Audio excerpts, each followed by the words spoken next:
بسم الله الرحمن الرحيم الحمد لله رب العالمين وأشهد أن لا إله إلا الله وحده لا شريك له وأشهد أن محمدا عبده ورسوله صلى الله وسلم عليه وعلى آله وأصحابه أجمعين أما بعد. So inshallah we will continue from where we left off a couple of weeks ago, and the Shaykh will be discussing the subject of major sins, and particularly today inshallah we'll go through the section about the major sins related to the tongue. So the Shaykh, he says, قال شيخ الإسلام محمد بن عبد الوهاب رحمه الله تعالى في كتابه الكبائر باب التحذير من شر اللسان، وقول الله تعالى وعباد الرحمن الذين يمشون على الأرض هونا وإذا خاطبهم الجاهلون قالوا سلاما. And that's from Surah Al-Furqan verse 63. وقوله تعالى وإذا سمعوا اللغو أعرضوا عنه. And that's from Surah Al-Qasas verse 55. وقوله تعالى ما يلفظ من قول إلا لديه رقيب عتيد. And that's from Surah Al-Qaf verse 18. So inshallah, first of all we'll go through the meanings of each of those verses, and then we'll continue inshallah. So the first verse was from Surah Al-Furqan, so let's go there and get the meaning in the English language. And the slaves of the most beneficent Allah are those who walk on the earth in humility and sedateness, and when the foolish address them with bad words, they reply back with mild words of gentleness. First verse that we read in Arabic. The second one is from Surah Al-Furqan verse 63. My mistake. No, that's fine. Sorry, just getting confused here. So we've read that one already. That's from Surah Al-Furqan. The next one was from Surah Al-Qasas verse 55. And when they hear al-laghu, dirty, false, evil, vain talk, they withdraw from it and say, to us our deeds and to you your deeds. Peace be to you, we seek not the ignorant. That's the whole verse. And then Surah Al-Qaf, in Surah Al-Qaf, it was verse 18. Not a word does he or she utter, but there is a watcher by him ready to record it. So the angels that record all your deeds, good and bad. So let's carry on.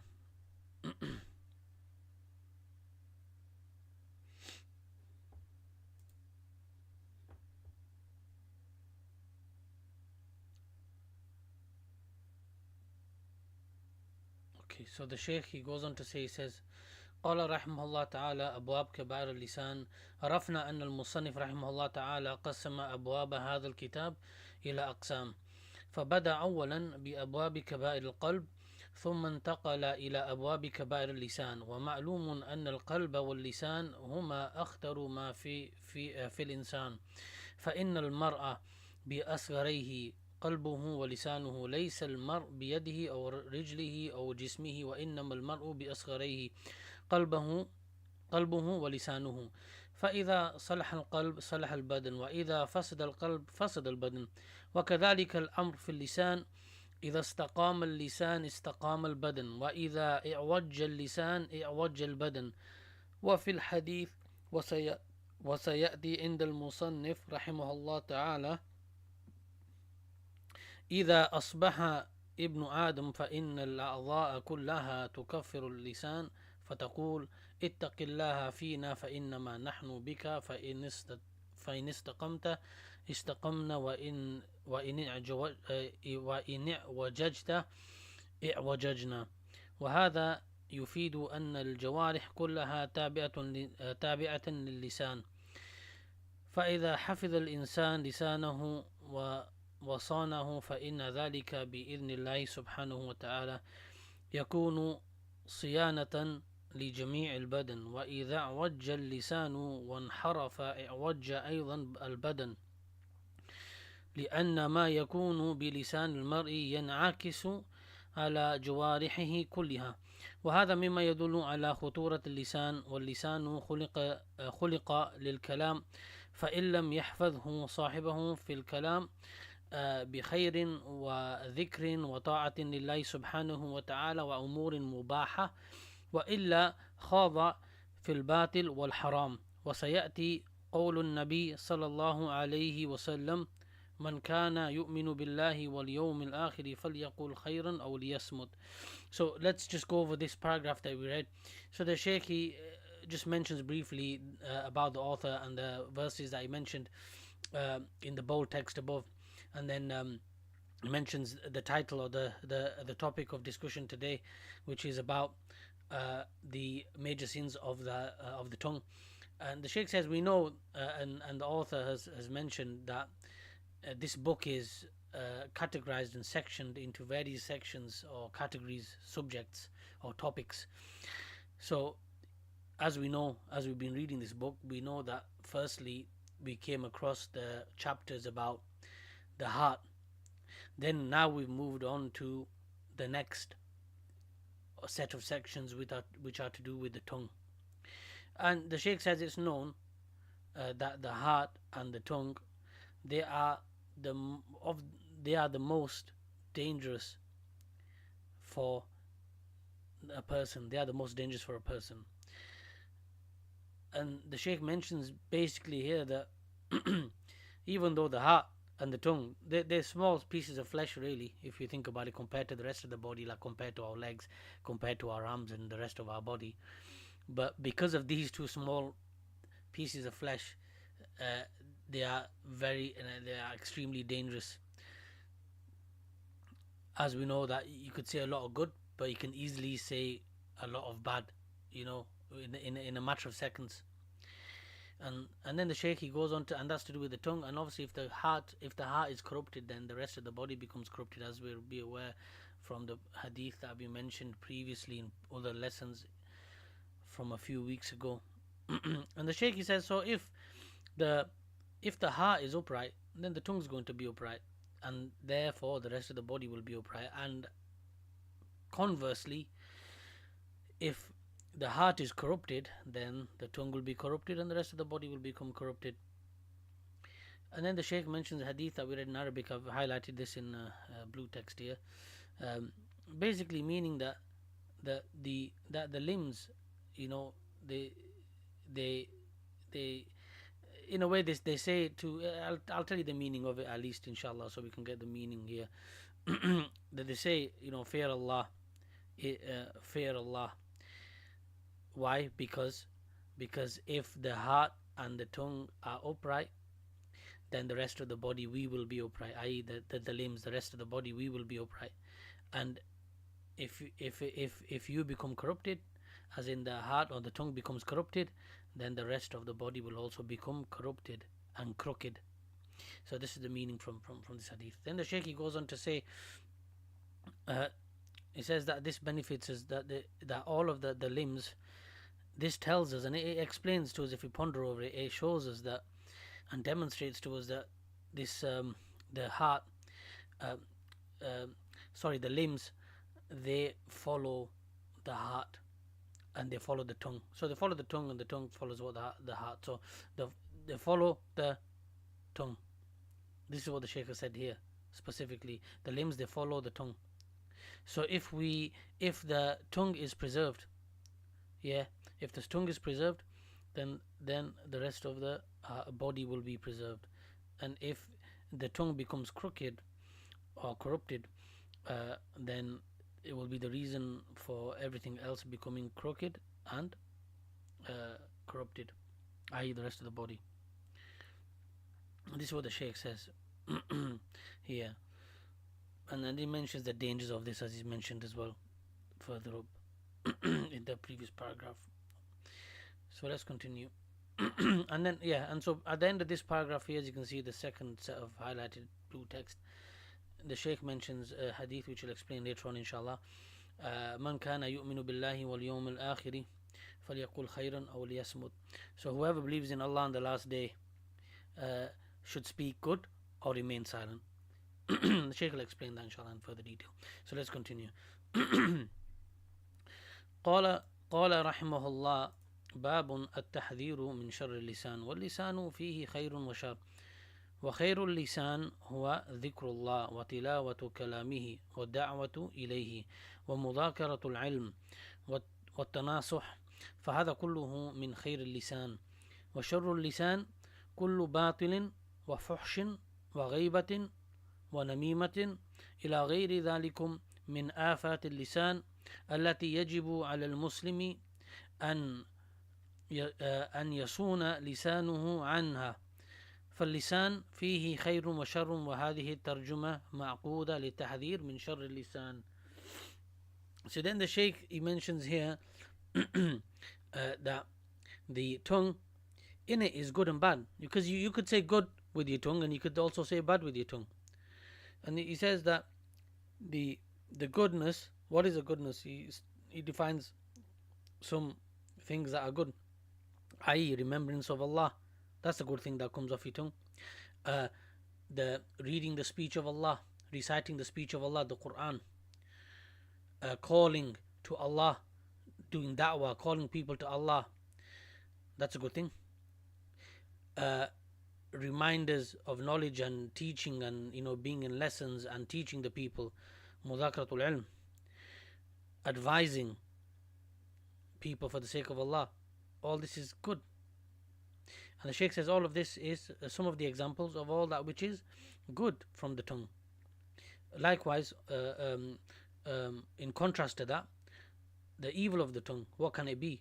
The Shaykh gives us some examples to ponder over.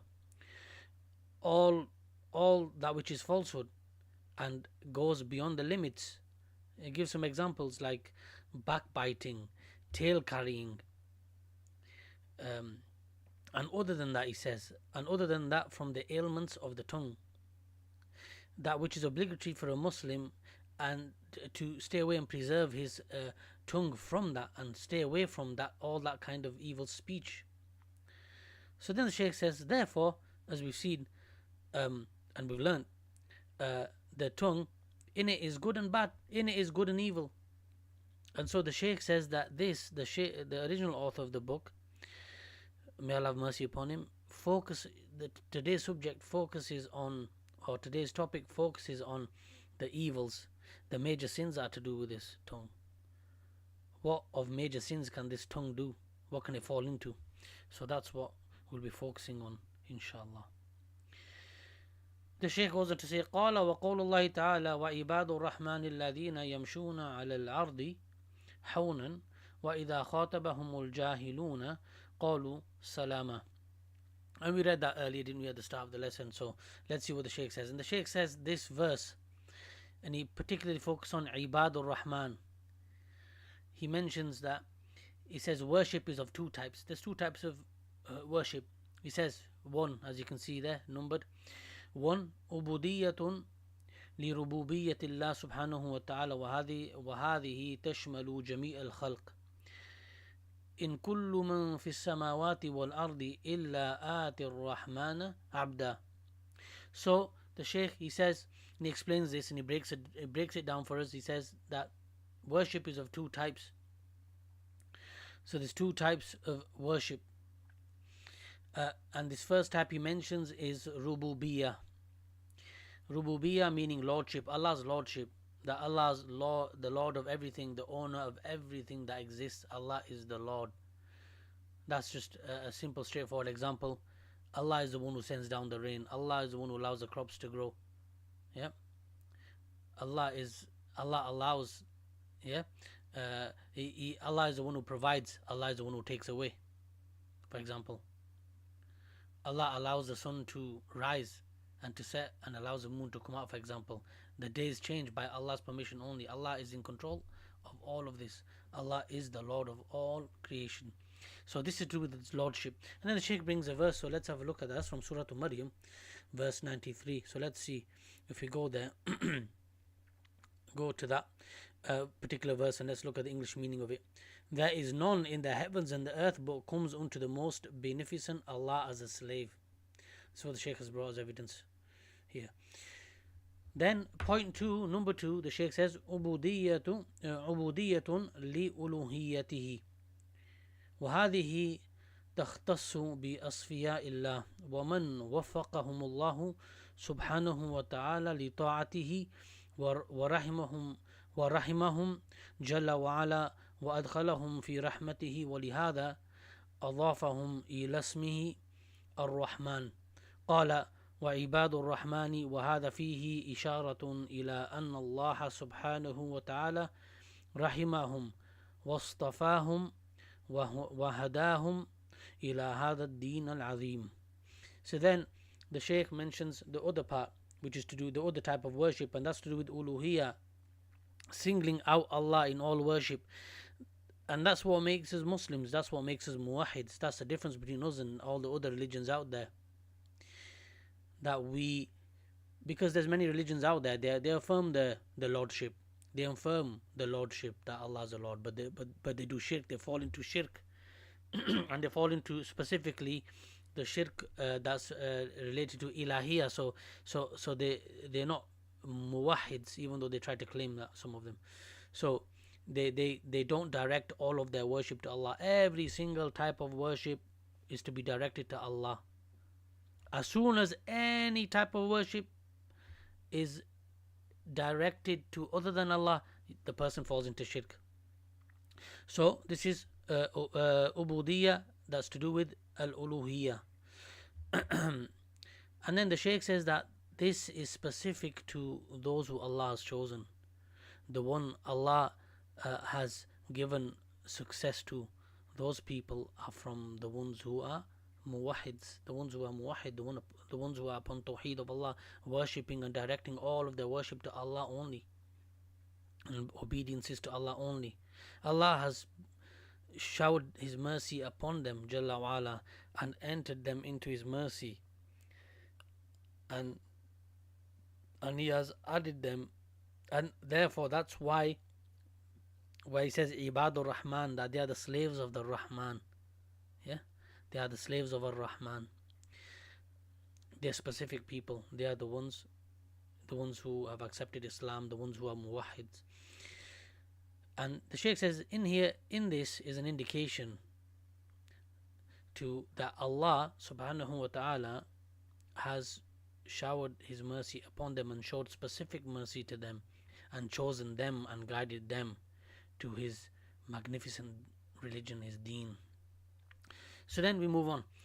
The Shaykh then mentions the ayah. He says, وَعِبَادُ الرَّحْمَنِ الَّذِينَ يَمْشُونَ عَلَى الْأَرْضِ هَوْنًا. The Shaykh says, في هذا السياق في الآية وما بعدها تعداد لصفات عباد الرحمن بدأت بقوله يمشون على الأرض هونا، أي أن مشيهم على الأرض بهذه الصفة هونا، ليس بالمشي الذي فيه مثلا الطيش والتهور، وليس أيضا بالمشي المتهالك المتماوت، وإنما يمشون بهون وسكوت وطمأنينة ووقار. فهذه صفة عباد الرحمن، مشيهم ليس فيه طيش ولا تحور، وأيضا ليس فيه تماوت، وإنما مشي وقار وسكينة وطمأنينة. So then the Shaykh focuses on particularly here focuses on the particular part with regard to how the slaves of Ar-Rahman, the slaves of Allah, how they walk on this earth, how they walk. And the Shaykh explains, he says in a nutshell here, I'll summarize it. He says that the way the believer and the slave of Ar-Rahman, the believers, the way they walk on the earth is neither do they are they slumped, or they're walking orderly, or walking fast and crazily in that way, or in a pompous manner, for example, or the completely opposite to that. But they're in the middle. They walk with with serenity and tranquility. Yeah, like this. This is the description that they're given. And the Shaykh mentions, and the person's walking peacefully, in a tranquil manner, holds himself in that type of demeanor, for example. So the Shaykh brings that here as an example and explains that part of the ayah that was quoted earlier. So then the Shaykh moves on and says, وَإِذَا خَاطَبَهُمُ الْجَاهِلُونَ. So if a jahil or ignorant person speaks to them, so this is referring to that part of the verse. The Shaykh says, أي خطاب الجهل وهو يمشي في الأرض مر بجاهل فخاطبه خطاب جهل من فحش أو سب أو بذاء أو طعن أو غير ذلك، ما الذي يصنعون؟ قالوا سلاما، أي قالوا قولا سالما من الإثم، لا يقابلون جهل الجاهل بجهل مثله أو سبابه بسباب مثله أو فحشه بفحش مثله، فيكون حالهم والجاهل سواء. بل إذا مروا بالجاهل قالوا سلاما، أي يقولون قولا فيه السلامة، قولا لا إثم فيه، لا يخوضون مع الجاهل في جهله أو سبابه أو فحشه أو غير ذلك، وإنما يقولون قولا فيه سلام، هداك الله أصلحك الله، أو نحو ذلك من الكلام النافع المفيد الذي هو سالم لا إثم فيه، قالوا سلاما. So then this is quite important. So then the Shaykh, he says, what does that mean? وَإِذَا خَاطَبَهُمْ الْجَاهِلُونَ قَالُوا سَلَامًا. What does it mean? I.e., when ignorant person, one may pass by an ignorant person, start saying ignorant things to them, from, for example, hurling insults, swearing, vile speech, and other than that, then what does the person who passes by them do? Yeah, Ibadur Rahman. What does the Abdur Rahman, the slave of Allah, do when he comes across this? What should he do? And the explanation is there. He says Salama, Qalu Salama. And then the Shaykh explains that. It says Qalu qawlan saliman min al-ithm. That the person replies to that person with speech that is free from any kind of sin. So the Shaykh says, like, if somebody starts swearing at someone or insulting them or hurling abuse, you don't come with the same thing and start doing the same thing they're doing, because you fall into sin by doing that. So you don't come with them as they exceed the limits, you don't exceed the limits with them or like them, and then there's no difference between you and them. Rather, you say speech that's free from sin. You reply with that which is free from sin. So you don't become like them in the way they're speaking and the way they're hurling abuse and all. You don't hurl abuse or anything like that. The Shaykh says you don't want to have that equality with them in that, because then you end up sinning yourself. Rather, you will say something like, you'll say to them, for example, may Allah guide you, may Allah rectify you, and speech like that, and you keep it clean. That's what the Shaykh's saying here, and that's what qalu salama means here. So let's move on. The Shaykh goes on to say, قال وقوله تعالى وإذا سمعوا اللغو أعرضوا عنه، وهذا أيضا من أوصاف أهل الإيمان، أنهم إذا سمعوا اللغو، واللغو كل باطل وكل كلام يسخط الله سبحانه وتعالى أعرضوا عنه، أي لم تنصرف قلوبهم إليه ولم تقبل قلوبهم عليه، بل يعرضون عن كل لغو وباطل، وهذا صيانة لأنفسهم. والشيخ رحمه الله تعالى أورد ذلك في صيانة اللسان وشر اللسان، لأن اللغو هذا من شر اللسان، والواجب على المسلم أن يعرض عن اللغو ومجالس اللغو، لأنه إن جلس فيها وشارك أهلها خاض في اللغو مثل خوضهم وخاض في الباطل مثل خوضهم. قال وقوله تعالى ما يلفظ من قول إلا لديه رقيب عتيد. وهذا فيه التحذير الشديد من شر اللسان لأن كل كلمة يقولها الإنسان مكتوبة عليه، فثمة ملكان أحدهما عن يمينه والآخر عن شماله، وما يقوله من شر وباطل وفحش كله يكتب عليه، وكله سيجده في صحيفة عمله يوم يقف بين يدي الله سبحانه وتعالى. فهذه الآية فيها أعظم تحذير من شر اللسان، وأن الواجب على العبد أن يصون لسانه لأن كلامه من جملة عمله الذي يحاسبه الله سبحانه وتعالى عليه يوم القيامة. ومن عقل أن كلامه من جملة عمل الذي يحاسبه الله عليه فإنه سيعمل على صيانة لسانه. So then in this paragraph here, the Shaykh, he mentions the next ayah that we read, and just as a reminder, because it's been a little while since we went over that. Surah Al-Qasas, verse 55. And when they hear Allah, dirty, false, evil, vain talk, they withdraw from it and say, to us our deeds and to you your deeds, peace be to you, we seek not the ignorant.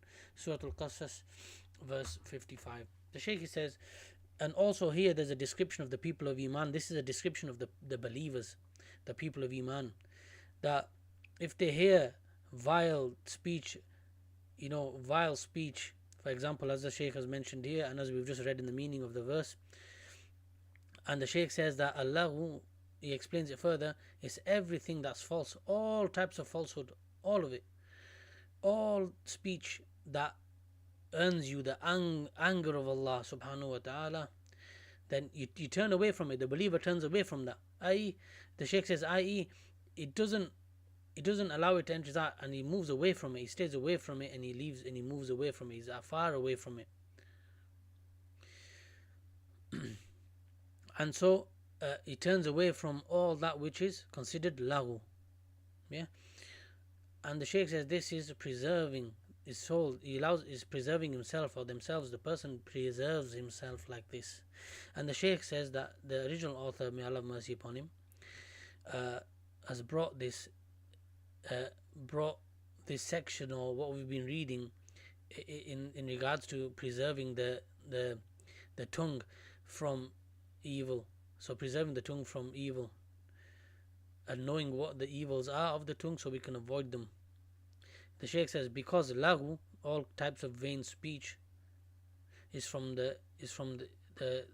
evil of the tongue. Is from the evil of the tongue, and it's obligatory. It's an obligation for every Muslim that he turns away and is far away from this kind of speech, and from sitting with people who talk like this, or being with people who talk like this, or having companionship with people who talk like this. Because if the person sits and takes part with these kinds of people, he'll end up falling into the same problem as well. He'll end up in all kinds of falsehood and evil speech. The Shaykh, he goes on to say, then he says, وَقَوْلُهُ تَعَالَى مَا يَلْفِظُ مِنْ قَوْلٍ إِلَّا لَدَيْهِ رَقِيبٌ عَتِيدٌ. And that's from Surah Al-Qaf, which we read earlier. And as we know, that whatever we say, it's recorded. It's recorded by the angel.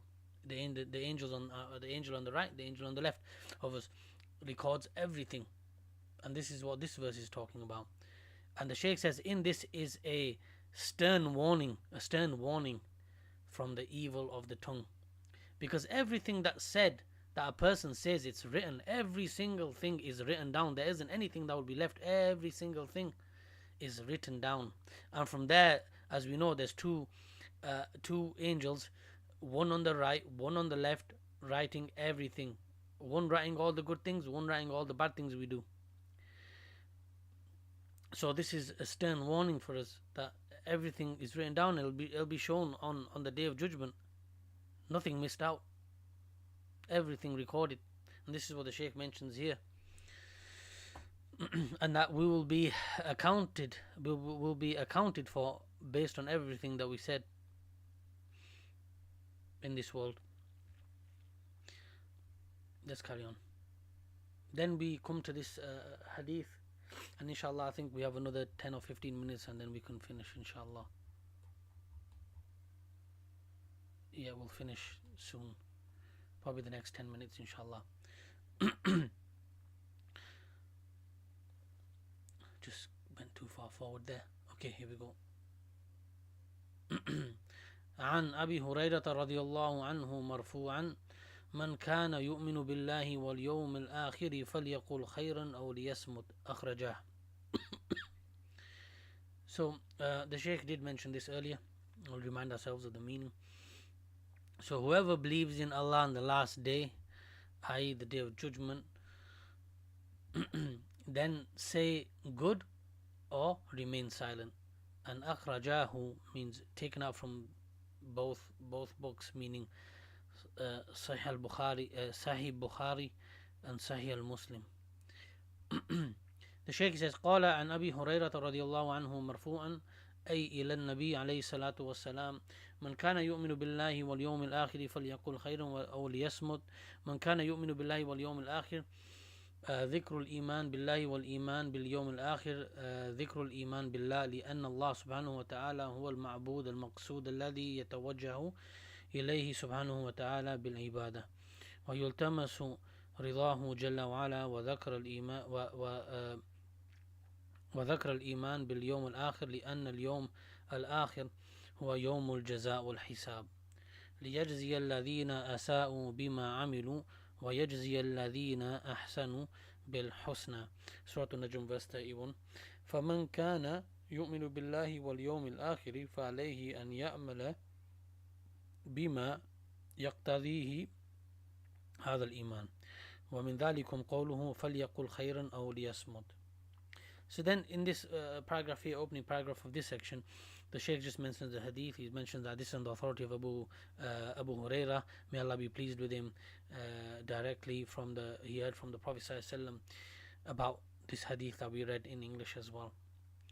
The Shaykh says that the mentioning of Iman here, he says that the Iman's mentioned. Why? Because Iman, he says here, Al-Iman, Iman in Allah subhanahu wa ta'ala, belief in Allah, because that's what Iman is, that you have Iman in Allah, and that's where we direct all our worship to Allah, because Allah is deserved of all worship, and that's what's sought. And likewise, the mentioning of the last day, the last day, because the Shaykh says the last day, it is the day of recompense and accountability, that people will be rewarded based on the good they did. If people did good, they will be rewarded with good. If the people did bad, they will be punished, and it's a day of accountability. Then the Shaykh mentioned an ayah from Surah An-Najm. So let's have a look while we're here. The meaning of this verse: and to Allah belongs all that is in the heavens and all that is in the earth, that He may requite those who do evil with that which they have done, i.e. punish them in hell, and reward those who do good with what is best, i.e. paradise, the ultimate reward. So so then the Shaykh says, so whoever believes in Allah on the last day, so upon him is to work by this hadith, and what's required of him with regard to his Iman is belief in Allah on the last day, which is to say good or remain quiet. That's the description. That's one of the descriptions of the believer. You have the one who believes in Allah on the last day. Okay, let's carry on. وهذا الحديث فيه دعوة إلى وزن الكلام قبل أن يتكلم الإنسان، أن يزن كلامه أو أن يزن كلامه قبل أن يتكلم بكلام، فليقل خيرا أو ليصمت. متى يتحقق للعبد هذا الوصف إلا إذا وزن كلامه قبل أن يتكلم عندما يريد أن يخرج الكلمة ينظر فيها ويتأمل هل هي خير أو شر، نفع أو ضر.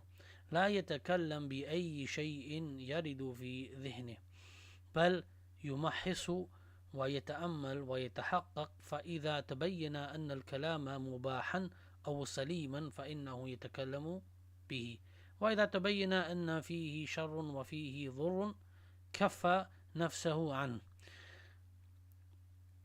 والكلمة قبل أن يتكلم بها صاحبه يملكها، وإذا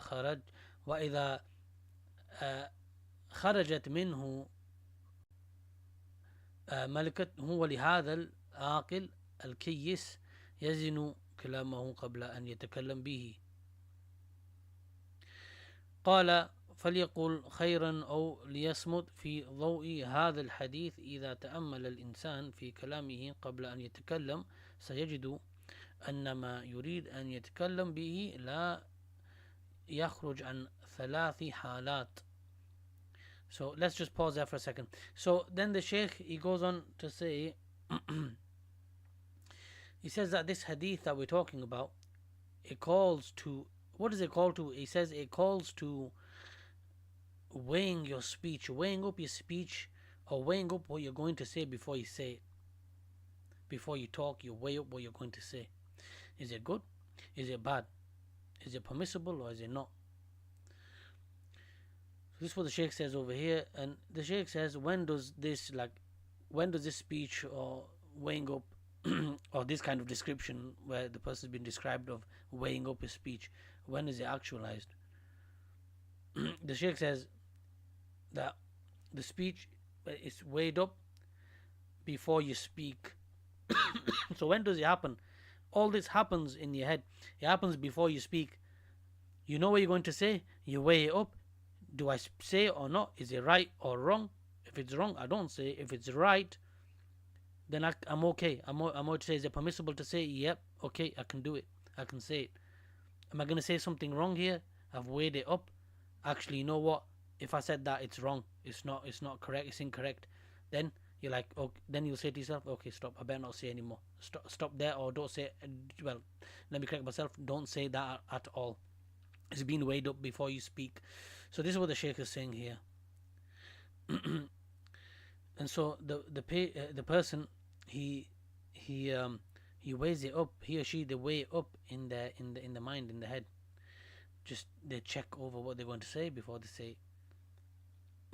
And this person is measured, a measured person. This is how we should be. We should be measured in our speech and action. Speech as well as action as well. We should be measured. We should think before we do things. Make sure it's right before we do things or say something. And if we know it's going to be wrong, then we stop. And this is what the Shaykh has said here. And he refers back and he says, فَلْيَقُلْ خَيْرًا أَوْ لِيَصْمُتْ. This is what this means. Then the Shaykh says that this affair, فَلْيَقُلْ خَيْرًا أَوْ لِيَصْمُتْ, or say good or remain silent, the Shaykh says that it doesn't go out of three situations. He says the first situation, الحالة الأولى كلام تبين له أنه صحيح ونافع ومفيد. مثلا حدثت نفسه أن يصبح والحمد يصبح سبحان الله والحمد لله ولا إله إلا الله والله أكبر، أن يقرأ القرآن، أن يذكر الله، يشرع في هذا مباشرة، لأن هذا أعظم الخير، بل أحب الكلام إلى الله سبحانه وتعالى. فإذا تأمل في الكلام ورأى سلامته وصحته فإنه يشرع في هذا الكلام النافع المفيد الذي هو خير النفع. So the first condition, or the first situation, the first situation is a speech that it's clear that it's beneficial, that it's correct. For the Shaykh gives us an example. He says, for example, if you said to yourself, like if you said, oh, okay, I'm going to do tasbih. For example, I'm going to say Subhanallah, walhamdulillah, wa la ilaha illallah, wallahu akbar. I'm going to do tasbih, and I'm going to do tamheed, and I'm going to do tahleel, and takbir, for example. Or I'm going to read the Quran, I'm going to recite the Quran, or I'm going to remember Allah. Then when it's like this, then you go to that straight away, because it's good. This is good, it's correct, it's good, because it's from the most beloved speech to Allah, this kind of remembrance, or reading the Quran, or doing, so as the Shaykh has given the example of. So that's the first type. The Shaykh moves on and says, second situation with regard to the tongue. He says, يتبين له أنه شر حدثته نفسه بغيبة بنميمة بفحش ببذاء إلى غير ذلك فإن الواجب عليه أن يمنع نفسه من هذا الكلام. And in contrast to the first one, the second one here, the second situation is, it's clear to the person when they're thinking about what they're going to say or what might come in their mind, and it's clearly wrong. For example, it involves tail carrying, it's backbiting someone, their Muslim brother or sister, whatever it might be, or the family member, backbiting or tail carrying, or it's speech that goes beyond the limits, or entails falsehood, as the Shaykh explained earlier in the lesson, or it's vile, then the person, it's obligatory upon the person to prevent himself from letting all those words come out. Stop there, don't let it come out. Move on from there, don't let it come out, and don't end up sinning. The third situation, النوع الثالث, or the third type should we say, the Shaykh mentioned here, حدثته نفسه أن يتكلم بكلام وتأمل هل هو خير أو شر لم يتبين له لا يدري، وهذا يحصل لا يدري هل هو من الخير أو من الشر، متردد ما الذي يصنع في مثل هذا، هل يتكلم أو ينتظر؟ قال عليه الصلاة والسلام فمن اتقى الشبهات استبرأ لدينه وعرضه ومن وقع في الشبهات وقع في الحرام. وقال عليه الصلاة والسلام دع ما يريبك إلى ما لا يريبك، فالكلام الذي لا يتبين للإنسان هل هو خير أو شر يوقفه حتى يتبين، إن تبين له أنه خير تكلم، وإن تبين أنه شر لا يتكلم به، وإذا كان متردد يوقف هذا الكلام لا يخرجه حتى يتبين. So then the Shaykh says here, this third type, and this is from probably it probably is the most important type to know how to deal with, because the first type was easy. If you know it's good, it's straightforward, it's the Quran, you're teaching someone, whatever it might be, for good speech, clearly it's fine, you can speak. Secondly, if it's bad and it's clearly bad, you know it's bad, the job's done, you don't mention it. But the third one's a tricky one. Why? Because it involves doubt. One may be doubtful. Is this speech, is it am I okay to say it, or am I not? I don't know. I'm doubtful about it. I'm not too sure. I'm in two minds. It's not clear to me. In this situation, what the Shaykh said it's better to not say anything up until the matter has been cleared, or it becomes clear, or it's been clarified. And if it isn't, then just stay quiet and don't mention it and don't talk about it. And that is important, because you see people falling into this kind of problem day in, day out, unfortunately. So these are the guidelines that we need to follow, inshallah, to stay safe and secure from falling into any kind of error, inshallah. So then the Shaykh mentions a couple of hadith. The first hadith, that whoever is fears and stays away, is conscious of doubts and stays away from doubts, doesn't fall into those doubts and stays far away from them, then his deen and his honor is safe. It's safe. That is free of blame. Is free of blame. He's not blame. Person not blameworthy. However, whoever falls into doubtful matters, then no doubt will fall into haram, that which is forbidden. And also, the Prophet sallallahu alaihi wasallam also said, in another hadith, leave that which is doubtful to you or makes you doubtful to that which is not doubtful to you. So stay away from the doubtful matters. Stick to that which is clear for you. Anything doubtful, stay away from it. So the Shaykh mentions here, just towards the end here, he says that if there's a doubtful matter, up until it's clarified, leave it alone. Stay away from it. Don't talk about it until it's be clarified. And this is how we should deal with speaking, talking and telling things, speaking on the tongue. So this is what the Shaykh has mentioned, and I think this third type here is the most important from the three. They're all important, but this one's more important, because this is where people fall into error more easily, where it's a grey area for that person, because either it's a lack of knowledge or whatever it might be, or it's a doubtful matter anyway, and then they start talking about it and realize afterwards, oops, it's too late then. Once you've spoken, you've spoken. So we should take care of what we say and think about it beforehand. So inshallah we'll wrap up there, barakallahu fikum, and we'll continue inshallah from here next week. Let me mark this before we finish the lesson, inshallah. So yeah, we'll finish here and we'll continue next week same time. Barakallahu fikum. Subhanakallahumma wa bihamdik, ashhadu an la ilaha illa anta wa astaghfiruka wa atubu ilayk. Assalamu alaikum wa rahmatullah.